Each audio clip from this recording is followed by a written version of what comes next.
Sábado, fim de semana, iha área Dores Cristo Rei Dili, comunidade filipina iha Timor-Leste, continua a livre malu, onde for solidariedade no exige ba governo filipina no Tribunal de Justiça Internacional, atu liberta ex-presidente filipina Rodrigo Duterte, nebe dadaong ni iha nação Nederland, Belanda.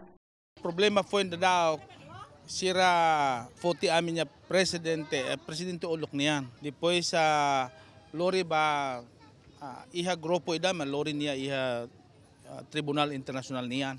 Anisan halo investigasyon ko na ba ulok ni niya programa ko na ba anisan funo kontra droga niya ni. Tamban niya droga ni anisan barak liyo na Pilipina niya hari ba cuando nene droga nila para ni straga futuro be amin niya juventude niyan. Sim, tamba sidaok na sidaok komisa ato investigasyon komisa Setembro niyan mabe ami hare ya momento sira hanya culik falin niya iha amnya rai maklorin niya hansa be politiko sira nibike amin niya malok rasik sa laos imasilok laos susi rai silok makmay amin niya goberno rasik ho amin niya estado rasik lori abyan amin niya rasik o amin niya osan rasik malori falin niya iya tribunal so ima silok karik maklorin niya futin niya dihak agora amin niya malok be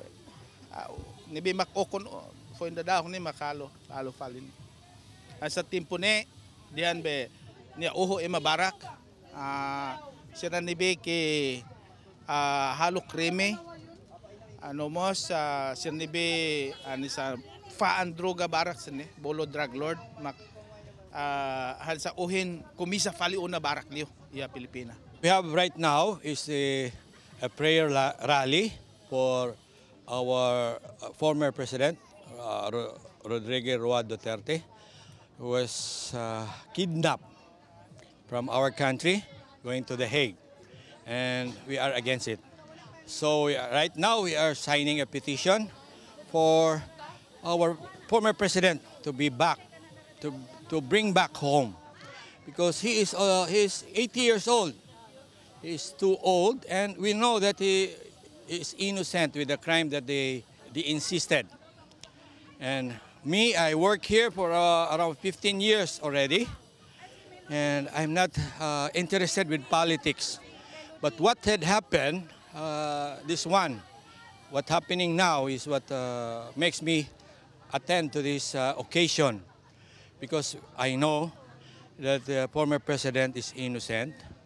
He has a strong hand governing the Filipino people, because he knew that the Filipino people needs that hand, that strong hand to govern, for them to change.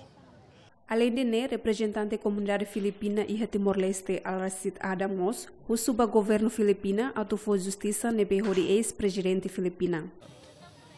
Malok Timor, uwi namin ang saune, ba kami niya presidente Filipina, tanah namin presidente finalize ne lori va Belanda, ba Netherlands.